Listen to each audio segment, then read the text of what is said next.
Hari ini tema atau teks kita adalah mengenai tanda kedatangan Kristus. Saudara-saudara yang kasih dalam Tuhan Yesus Kristus.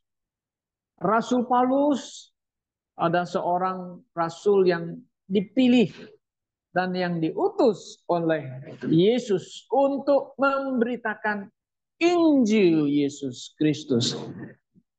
Rasul Pauluslah yang membawa kita, orang-orang kafir, bangsa-bangsa bukan Yahudi, untuk mengenal dan percaya kepada Yesus Kristus. Nah, di dalam surat-suratnya, saudara-saudara, Paulus ini sangat sangat mementingkan akan ajaran doktrin yang harus dimiliki oleh orang Kristen, oleh gereja-gereja lokal, harus memiliki doktrin dan pengetahuan akan kebenaran. Supaya apa? Supaya kita menjadi orang Kristen yang memahami, yang mengerti siapa Yesus yang kita percaya, kan? Ya, dan kenapa kita percaya Yesus? Untuk apa kita percaya kepada Yesus? Tentu tujuannya ada supaya saudara dan saya jiwanya, sekali lagi, jiwanya, rohnya diselamatkan. Melalui siapa? Melalui Yesus Kristus. Saudara, semenjak Injil diberitakan oleh para rasul-rasul, para abad yang pertama, dan sampai hari ini, dunia ini kurang lebih sudah hampir 2000 lebih. Ya, banyak orang bertanya, banyak orang ya coba untuk menganalisa dan ingin tahu janji Tuhan Yesus bahwa Dia akan datang kembali. Lalu kenapa sampai sudah 2000 tahun lebih Yesus belum tahu, Yesus belum datang, begitu kan? Nah, kalau Petrus di sana mengatakan karena Allah itu sabar, Dia tidak mau satupun binasa, tapi Dia mau supaya setiap orang bertobat, datang kepada kebenaran dan diselamatkan di dalam Yesus Kristus. Nah, saudara, Paulus dia melihat ke depan keadaan dunia ini. Nah, tentu dia memberitakan Injil dan mengajarkan akan doktrin. Di sisi lain dia juga ingin supaya orang Kristen yang ada di dunia ini, yang menderita karena imannya, yang menghadapi zaman yang sulit ini, dia ingin memberitahu. Dia ingin supaya orang Kristen dimanapun harus tahu bahwa keadaan dunia ini bukan tempat tinggal kita. Ya, dunia yang bergejolak dari zaman ke zaman.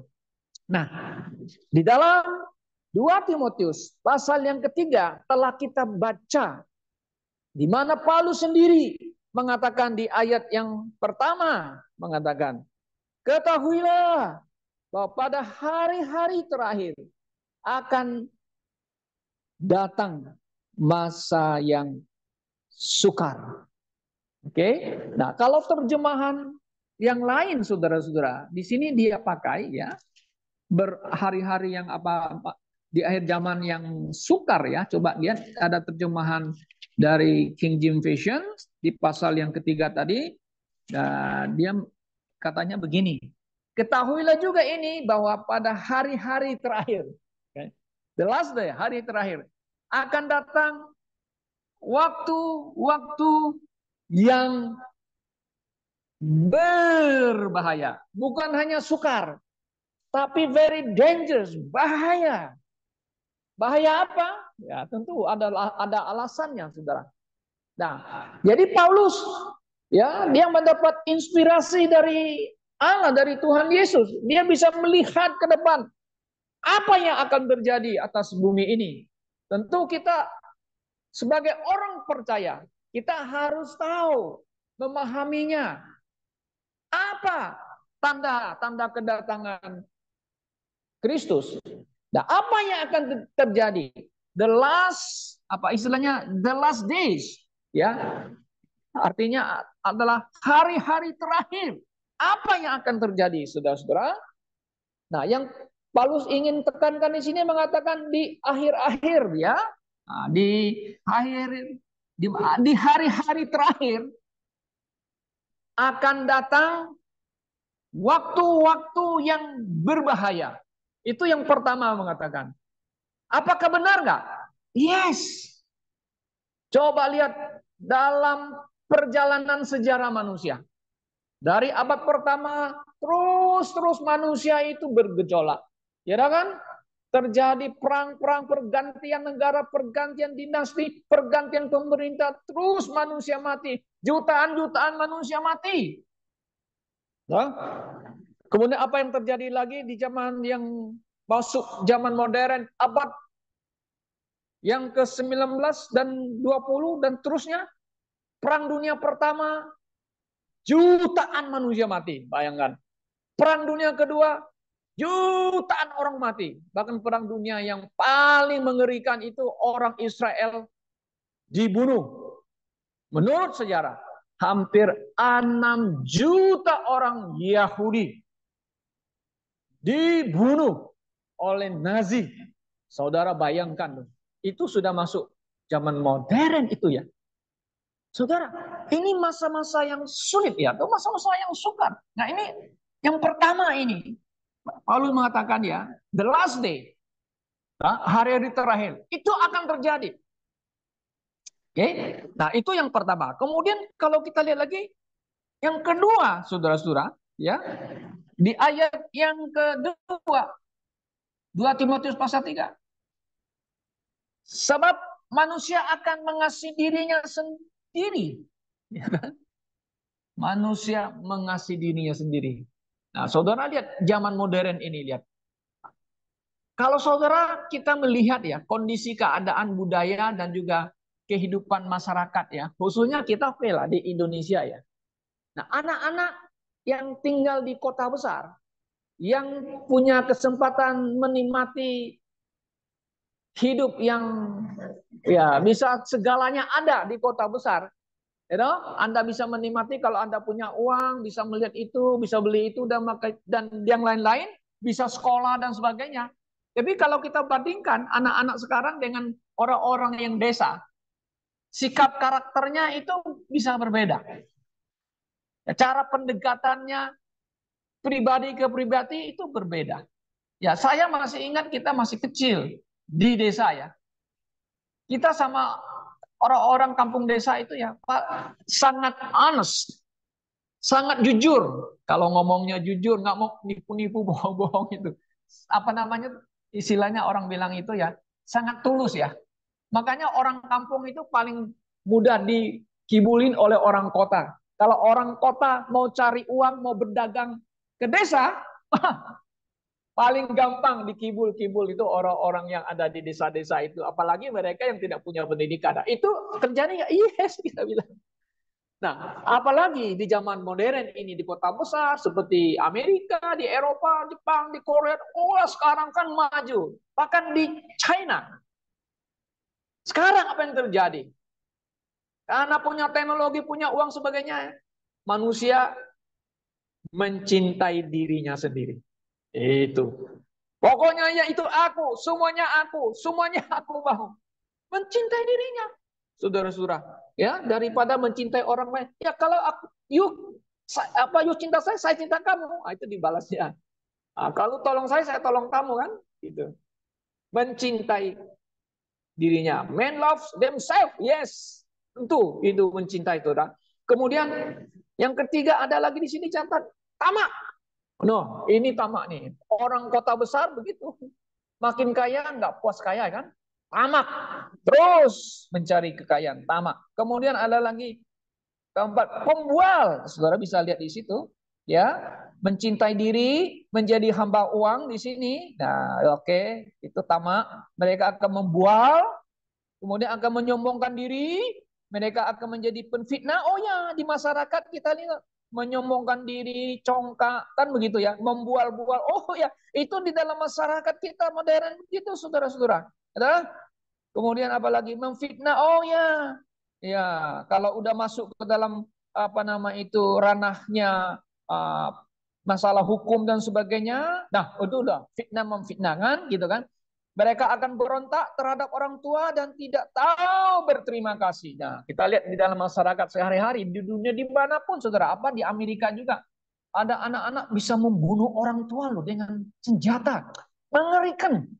Di Amerika itu. Di Amerika itu bisa aja dia masuk kelas tembak orang. Tut, tut, tut, tut, tut. Oh, lo bayangkan itu. Ini manusia ini gimana dia? Ya, ya. Kemudian di Indonesia, orang ada kemarin berita itu kan bunuh orang tuanya. Kemana ini ya? Nah, ini keadaan dunia, saudara-saudara. Kemudian, kayak apa yang terjadi? Coba kita lihat di ayat yang kedua. Oke, berontak kepada orang tua itu sudah biasa, umum di rumah tangga ya.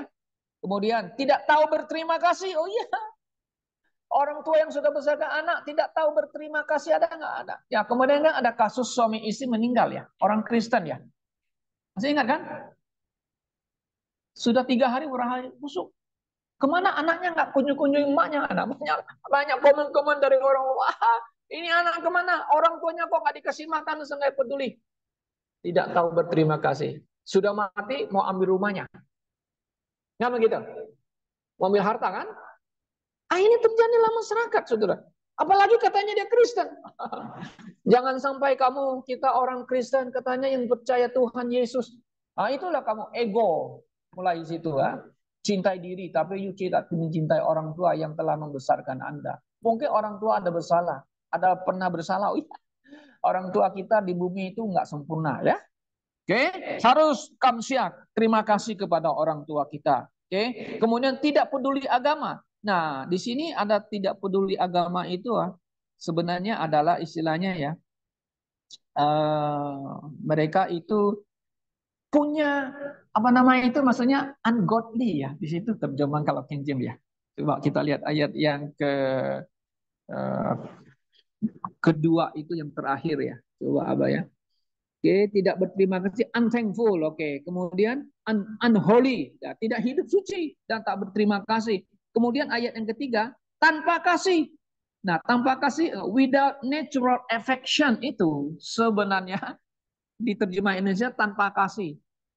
Dia punya kasih tapi tanpa kasih. Kasih yang dari mana? Nah, kasih harusnya ada yang affection, kasih yang dari dalam diri kita. Tapi dia tidak menunjukkan itu, maka disebut tanpa kasih. Kadang-kadang kita lihat, kenapa teman-teman tuh bisa jahat sama kita ya? Dulunya baik-baik, kalau kita punya uang banyak, dia dekat-dekat kita. Setelah kita udah kempes uangnya, dia say goodbye katanya. You punya kasih itu nggak? No affection. Tidak ada kasih yang begitu dari hatinya. Oke? Ini terjadi di dalam masyarakat. Oke?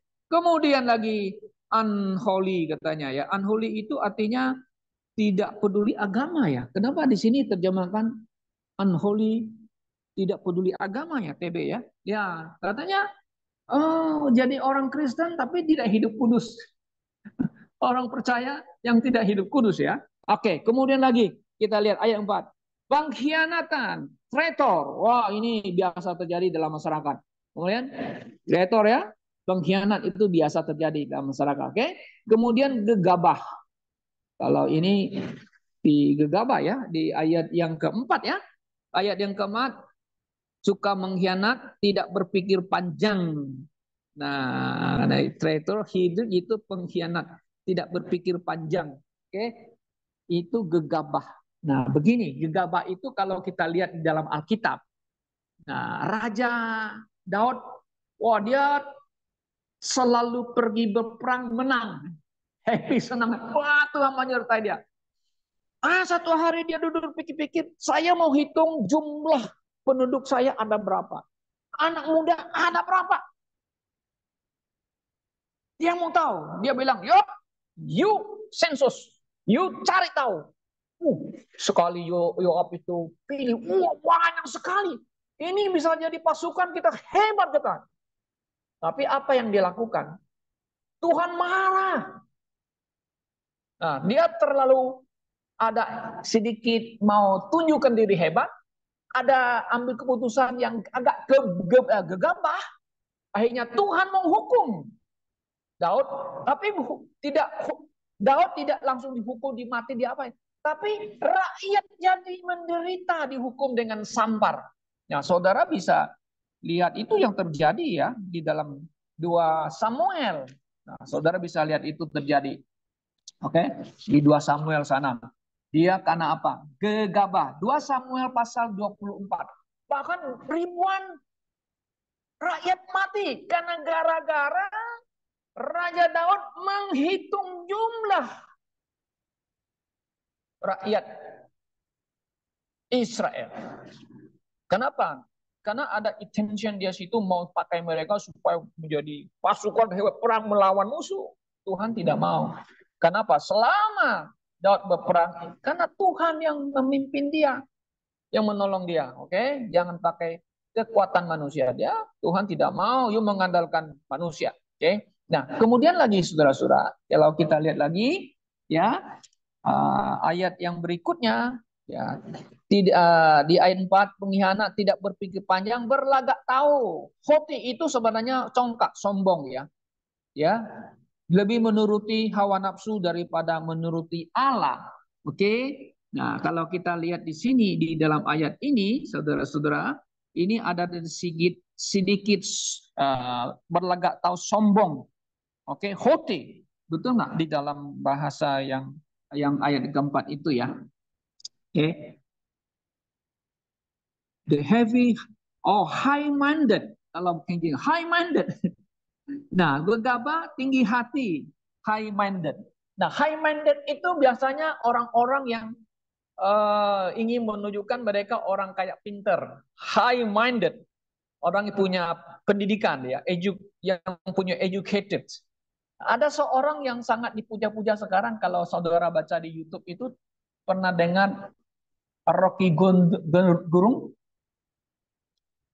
Dia belajar filsafat, hebat. Orang bilang, pintar dia pada dia selalu mengatakan orang yang apa namanya dungu lah, apa goblok tolol. Jadi dia menganggap dia itu pintar, high minded. Kenapa? Dia sudah banyak belajar filsafat. Ini very dangerous. Saudara-saudara manusia yang begitu. Karena high minded. Ya, kalau kita lihat di Alkitab, saudara-saudara, ya, Paulus mengatakan, orang Yahudi menuntut tanda, signs, di 1 Korintus pasal 1. Kemudian, orang Yunani mencari hikmat. Hikmat itu wisdom atau pengetahuan filosofi. Nah, memang di zaman Romawi, zaman Yunani pada masa itu, banyak timbul filsuf yang jago, Aristoteles, macam-macam yang paling jago, yang sekarang masih dipelajari oleh akademisi tentang filsafat mereka. Orang pintar, yes, orang pintar. Tetapi saudara, Alkitab mengatakan di Kolose pasal 2 ya. Nah, saudara bisa baca apa itu? Jangan terjebak atau kita jangan dibodohin ya. Di Kolose pasal 2. Oke, mari kita lihat di Kolose pasal 2. Apa yang di Kolose pasal 2? Mengingatkan orang Kristen yang begitu ya. Oke. Nah, saudara akan lihat ini Kolose pasal 2. Ayat yang ke-8 mengatakan demikian. Hati-hati, beware, hati-hati. Supaya jangan ada orang menawan. Kata sini menawan ini sebenarnya cheat ya. Menipu ya. Kamu dengan filsafatnya yang kosong dan palsu, menurut ajaran turun-menurun dan roh-roh dunia, tetapi tidak menuruti Kristus. Nah, saudaraku, memang sebagian sekolah teologi ada yang ada di Indonesia itu ya, mereka ada belajar filsafat. Tapi di sekolah teologi saya tidak belajar filsafat. Kenapa? Kalau you belajar filsafat, Akibatnya nanti kamu akan bentrok dengan Alkitab firman Tuhan. Makanya orang yang belajar filsafat harus memiliki dasar doktrin iman Kristen yang bagus. Kalau you tidak punya itu, maka timbullah banyak pendeta yang mengandalkan filsafat. Kata-kata, kalimat, buat kalimat dengan kata-kata filsafat. Sepertinya logika, bagus. Tapi kalau Alkitab di sini bilang ngomong apa ya? Ya, di sini filsafatnya yang kosong, palsu. Kalau menuruti turun-temurun dan roh-roh dunia ini, oh ya, saudara-saudaraku, ya, oke. Nah, justru kita sebagai orang Kristen harus tunduk kepada Kristus. Pegang Alkitab. Tidak boleh pegang ajaran manusia yang katanya pintar, hebat, pintar ngomong, bersilat lidah, sepertinya logik. Nah, semua itu enggak benar. Enggak ada gunanya. Ya, karena itu jangan kita tergoda atau tertipu. Nah, di akhir zaman ini manusia lebih condong kepada ke sana, lebih cenderung kepada menegakkan atau mengikuti filsafat-filsafat dunia ini. Oke.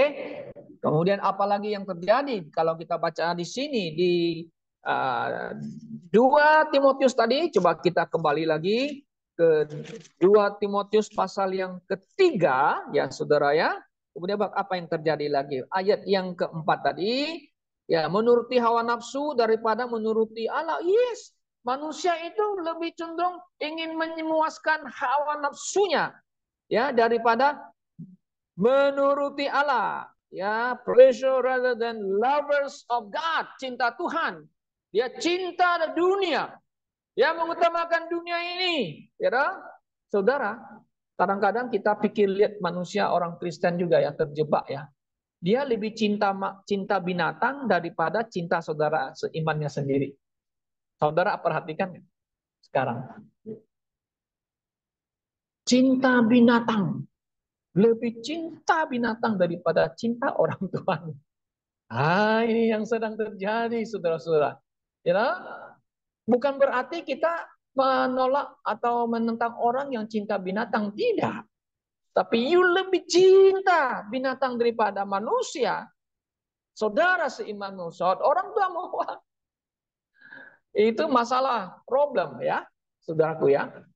Oke, cinta binatang daripada mencintai Tuhan Yesus yang mengasihi Anda sekali. Nah, ada sekarang lagi kan, karena sayang binatang, mereka mengadakan upacara penguburan seperti manusia. Waduh, ini di Jakarta sudah ada itu di Grand Heaven. Grand Heaven, namanya sih keren, Grand Heaven. Pergi ke sana tempat yang aman, bagus. Dunia yang sana aman, yang tapi bukan ke tempat yang nyaman itu, tapi ke tempat yang nggak nyaman nanti sudah akhirnya kan. Wah, diupacarakan binatangnya, manusia. Ini manusia ini ego dari awal sudah ego, he love himself, ego. Ya ada juga jumat dulu saya itu, saya bilang bapakmu jangan dibakar. Tapi binatang yang disayang dikubur. Ada tempat penguburan di Jakarta Selatan. Coba bayangkan, orang tua dibakar. Binatangnya dikubur. Ini kan sudah pikirannya sudah kacau ya. Makanya kalau orang Kristen tidak belajar kebenaran, saudara. Itu terjadi. Maka itu sebelum kedatangan Yesus, akhir the last day ini akan terjadi terus ya. Di dunia ini. Manusia akan memuaskan hawa nafsunya daripada mencintai daripada Tuhan Yesus. Allah cinta Allah sendiri. Oke, mari kita lihat lagi. Ada banyak hal yang terjadi di sini, saudara ya. Di ayat yang kelima. Secara lahiriah mereka menjalankan ibadah. Godliness, istilah bahasa Inggris ya.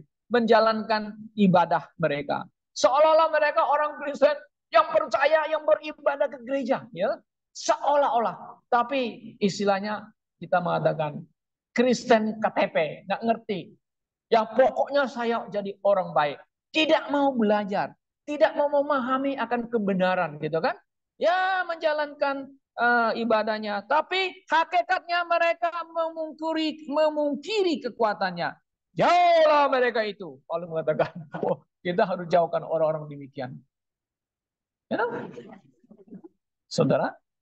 Kemudian ayat yang ke-6. Sebab di antara mereka terdapat orang-orang yang menyelundup ke rumah orang lain dan menjerat perempuan-perempuan lama yang syarat dengan dosa dan dikuasai oleh berbagai-bagai nafsu. Nah, ini saudara, banyak yang terjadi dalam orang Kristen ya saudara ya. Pendeta memperkosa jemaatnya, main berzina dan sebagainya. Itu semua terjadi. Di Indonesia juga ada begitu saudara. Oh, terjadi dalam gereja. Ya, dah? Ya, ada cerita kan di Surabaya kan, pendetanya sangat mengagumi pendetanya, masih muda meganteng begitu. Wah, dia kasih mobil bagus kepada pendetanya, kasih persembahan kepada pendeta, bangun gereja yang besar pendetanya. Tapi 6 tahun dia gaul sama anak putrinya. Sekali anaknya mau merit, bapaknya senang kan? Ya, suruh pendeta ini kita yang penuguhan nikah, langsung pingsan ya. Dengan pingsan.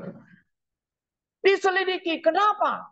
Baru ketahuan, sudah 6 tahun tidur, dia main sama anaknya sendiri. Bapaknya juga mau pingsan-pingsan dengar itu. Bayangkan, ada kejadian itu masuk TV kan. Tapi orang yang sekarang, orang itu yang tidur sama putrinya itu kan, pendeta itu kan sudah masuk penjara. Ya, banyak hal terjadi yang begitu, saudara ya. Kasihan, kita lihat keadaan the last day akan terjadi itu ya. Kemudian apa ayat 7? Walaupun selalu ingin diajar namun tidak pernah dapat mengenal kebenaran. Why? Karena mengaraskan hati melawan kebenaran. Nah, ini disebut di sini adalah Yanes dan Jambres seperti di masa Musa. Yanes dan Jambres itu ikut melihat kuasa mujizat yang dibikin oleh Musa. Sepanjang jalan sampai Gunung Sinai. Hatinya selalu keras, dia nggak mau menerima kebenaran. Nah, ini Yambres. Diajar, tidak mau. Diajar kebenaran, tidak mau. Akhirnya binasa. Saudaraku, the last day. Nah, Paulus mengatakan di last day itu sudah jelas akan terjadi dan sekarang sedang terjadi. Dunia tidak baik-baik. Yes. Keadaan masyarakat tidak baik-baik. You know? Ya, ekonomi juga tidak baik-baik. Geopolitik juga tidak baik-baik, saudara-saudara. Nah, tentu kalau kita bandingkan dengan apa yang Yesus jelaskan tanda-tanda kedatangannya, ini ada hubungannya dengan Matius pasal 24. Oke? Maka itu saudara-saudara, bahwa the last day sebelum Kristus datang menginjak kakinya, ini akan terjadi dan juga akan terjadi muncul di tengah-tengah gereja. Yesus sedang mengatakan di Matius pasal 24 ayat 5 sampai 38, saudara bisa melihat bahwa akan datang muncul penyesat-penyesat terlebih dahulu di tengah-tengah orang Kristen di gereja. Apa yang terjadi sekarang? Yes. Dari zaman dulu sampai sekarang ajaran-ajaran palsu muncul. Nah, disinilah yang disebut Yesus muncul, namanya false Christ. Ya, namanya apa? False Christ ataunya nabi-nabi palsu atau mesias-mesias palsu. Dan di akhir zaman ini muncul di Korea Selatan yang paling banyak itu di Asia itu yang muncul itu mesias palsu. Nah, saya sebut namanya nggak apa-apa. Yang sekarang itu Lee Man-hee yang kemarin baru ingat saya. Lee Man-hee itu gereja Songyonjin ya apa? Gereja Sunjeongjin ya. Gereja itu banyak jemaatnya. Sekali wisuda mahasiswanya bisa 100.000 orang loh, nggak pernah terjadi dalam sejarah. Itu seluruh dunia anak-anak mudanya di sekolah di sana dengan beasiswa penuh tanpa bayar. Banyak orang Indonesia juga ikut-ikut. Kenapa? Tidak perlu bayar. Jalan-jalan ke Korea sekolah teologi nggak usah bayar. Hebatnya. Mereka banyak uang. Nah, dia adalah mengatakan dia adalah Mesias. Mesias artinya orang yang diurapi, yang hanya bisa mengetahui menerjemahkan rahasia kitab Wahyu. Oh, jadi itu namanya 5 nih. Ada lagi namanya yang satu lagi Unitarian Church itu ya, Moon ya. Ya, Pastor Moon itu. Dia juga bilang Yesus punya pekerjaan tidak sempurna. Sekarang saya datang menyempurnakan. Itulah maka saya Mesias. Nah, dia bilang tahun ini anak muda tidak boleh kawin. Nggak bagus. Tahun depan tanggal sekian kawin. Maka kawin masal. Kawin masal ini banyak loh. Dia bilang, Moon itu. Di Korea juga. Kacau. Kacau sekarang. Di Cina ada namanya yang wanita itu gereja Tuhan yang Maha Esa ya, betul nggak? Ada apa? Atau gereja yang Maha Kuasa ya? Ada sudah masuk ya? Perempuan itu yang memimpin itu dia bilang dia juga utusan, dia Mesias juga ya di Cina. Lihat macam muncul saudara. False Christ. Ini ada jarang palsu. Oke? Nah, tentu Yesus mengatakan ada rumus tentang perang dan perang yang terjadi sekarang. Ya, nggak habis-habisnya perang. Perang di Afrika, perang di Timur Tengah, perang, rumus perang. Di Myanmar juga perang saudara, perang. Banyak lagi perang terjadi perang. Oke, terjadi kelaparan. Yes, terjadi kelaparan. Di mana? Di Afrika. Kita lihat. Ada juga sampar terjadi. Yes, sampar. Kemudian ada namanya gempa bumi. Oke.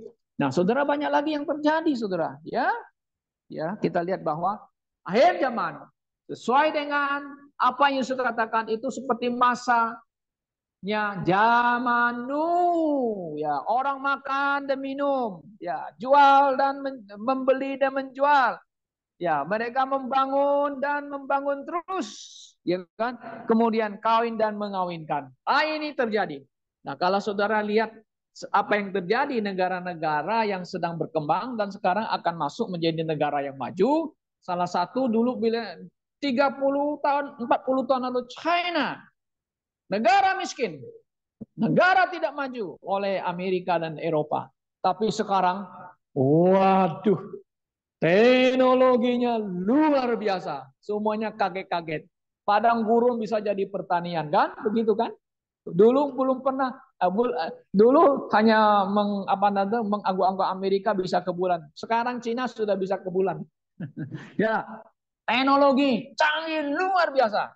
Barang-barangnya di seluruh dunia adalah made in China. Betul? Nah, teknologi yang sekarang menciptakan manusia robot juga ada di China. Ya, bisa jadi pelayan waitress di restoran dan begitu canggih luar biasa sudah. Ya. Nah, building and planting namanya ya, itu terjadi. Oke, married and giving in marriage, kawin dan mengawin. Dan itu terjadi kenapa? Saudara-saudara, menggenapi itu kitab Nabi Daniel pasal 12 ya, bahwa pengetahuan akan bertambah berkembang. Itu terjadi di akhir zaman. Ini menandakan apa? Tanda bahwa kedatangan Kristus semakin dekat. Nah, kita sebagai orang Kristen ya hanya berpengharapan akan kedatangan Yesus yang kedua kali. Nah, ini yang Paulus ingin kita miliki. Supaya orang-orang Kristen di seluruh ini, engkau jangan hanya mengharapkan tanda mujizat. Anda bukan hanya diajarkan supaya Anda kaya raya, sukses. Tidak. Saudara, kalau kita lihat tanda ini, mengingatkan orang Kristen, dunia ini semakin tidak baik-baik. Dunia ini semakin hari semakin bobrok dalam moral dan sebagainya hal, saudara-saudara. Ini mengingatkan kita, maka kita bersyukur, berterima kasih kepada kebenaran firman Tuhan. Nah, sekarang kan gereja-gereja hanya mengajarkan, kalau kamu mau kaya harus begini, begini, begini. Kalau kamu harus usaha harus begini, begini. Tapi tidak mengajarkan ajaran kebenaran yang sejati. Bagaimana kita berpengharapan kepada Yesus. Bahwa dia akan datang lagi. Nah, sekarang kita harus mempersiapkan diri sebagai orang Kristen yang bersandar, berpengharapan hanya kepada Yesus yang akan datang. Nah, Yesus yang akan datang, Yesus yang mana? Yesus yang diberitakan oleh para rasul, Yesus yang diperkenalkan oleh Yohanes Pembaptis, Ya, itu Yesus itu. Yesus yang berasal dari Nazaret, bukan yang di luar Alkitab. Gitu? Yesus yang mati di mana? Di Golgota. Gitu? Yesus yang telah bangkit dan hidup kembali ke surga. Dan dia akan datang kembali. Saudaraku yang sekasih dalam Tuhan. Sebagai orang Kristen, kita sangat-sangat bahagia dan diajar oleh firman Tuhan. Kita bukan diajar untuk supaya menjadi orang sukses kaya raya di bumi ini. Tapi kita diajarkan supaya kita berpengharapan menanti kedatangan Tuhan Yesus yang mulia itu, ya, supaya kita boleh menjadi orang Kristen yang berpengharapan di dalam Tuhan Yesus Kristus yang akan datang. Saudara, apakah saudara